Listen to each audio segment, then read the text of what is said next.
Hello, welcome back to Yoga with Jeff. We've made it through our standing poses. Now we're going to start to go to some of our seated poses. So our first seated pose is Dandasana. Dandasana is seated staff pose. If you picture a king or a queen holding a staff, the big crown at the top, that's going to be your skull. And if you follow the spinal column down, that's going to be the staff that the king or queen would hold on to. So what we're trying to do is recreate that from the crown of our head down to the tailbone. So if we are used to sitting, so sometimes we get this little tilt to the pelvis that comes back. You can see the rounding in my back. I don't want that. And if this is uncomfortable for you, then we can use a block or a bolster, and we can come up, place that on the mat, and sit up on top of that. And that helps us sit up nice and tall and straight. So if you can keep that perfect posture, find your sit bones, use your block or maybe a couple of books that you can sit on, whatever your body needs.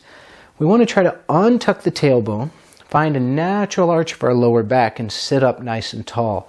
Your hands can come next to your hips and you can gently press down. Notice the sit bones begin to disappear.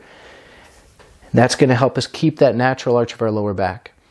Now, if we can keep our hands here, then if we can keep that support with the strength of the core, then we're going to bring the hands on top of the thighs. If we move the hands and we begin to collapse into the lower back, this is more important to have perfect posture. So keep your hands here and just sit up nice and tall.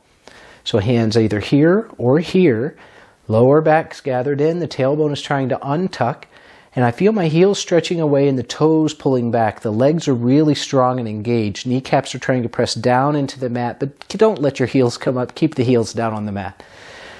So here, nice and tall, legs are strong, the kneecaps are raising as we engage these quadriceps. And we try to breathe. Inhales will lengthen the abdominal muscles. Exhales will round the abdominal muscles inward. That's a continuous cycle with your breath. Hands are here. Elbows are right next to the ribs so we can feel the expansion and contraction of the lungs as we breathe. And this is a hard pose. Maybe try this between commercial breaks. Building strength, growing through the crown of your head. And we can take the chin and retract it slightly. And our drishti is our big toes. We're going to gaze at those big toes. We have what's called a Ujjayi breath. The Ujjayi breath is something that's often added here. This is where your breath sounds like ocean waves. You hear your own breath, maybe your neighbor's. So I like to teach this where we inhale, lengthen. Exhale, fog up a mirror. Inhale, lengthen. Exhale, do that with your mouth closed. Keep that constriction in the throat and drag the breath back in through the nostrils.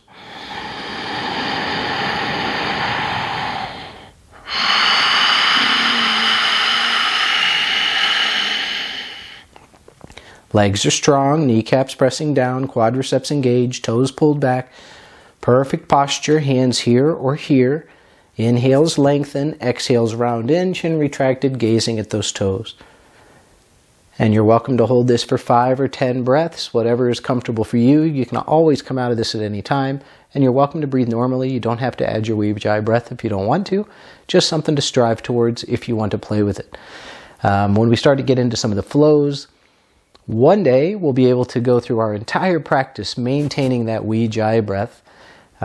It's also a very calming, builds fire from the inside, kind of relaxing. Allows you to really dig deep and focus within and not really worry about anything else that's going on around you. So for here, to come out of this, we sit up nice and tall and relax. As you relax, don't just collapse into the lower back. Still keep a little bit of integrity sitting up tall, and you can bend the knees, you can shake them out, you can take a vinyasa, rolling up plank, chaturanga, up dog, down dog. But that's the Dandasana pose, how to get into it, how to modify by sitting up on a block. And if you still have pain behind your knees, we don't want that. So maybe bend the knees a little bit if you need to. So Dandasana, seated staff pose.